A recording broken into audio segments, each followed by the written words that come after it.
ஒரு தமிழ் பேசுகின்ற குரல் இல்லாத இனத்தை நீங்கள் அடக்குகிறீர்கள் என்று நினைக்கும் போது மிக வெட்கமாக இருக்கிறது. ஒரு கூட்டம் வெக்கமா இல்லையா?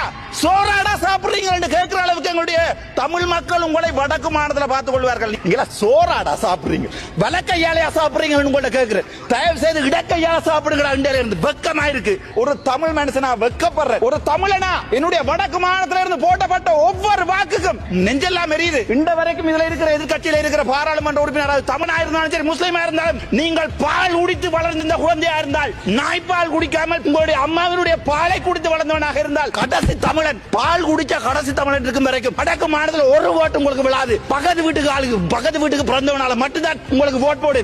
நான் தமிழ் பால் குடிச்சு வந்தவன். ஆனால் முஸ்லீம் எனக்கு என்னுடைய ரத்தம். சும்மா ஒரு பேச்சுக்கு கேட்கிறேன், தெரியாம கேட்கிறேன். இந்த நடுவில் ஒரு பிள்ளையார் சிலை வச்சா சும்மா இருப்பீங்களா? கேட்கிறேன். அடே நீங்க என்ன அடிச்சு கொள்ளுவீங்களா?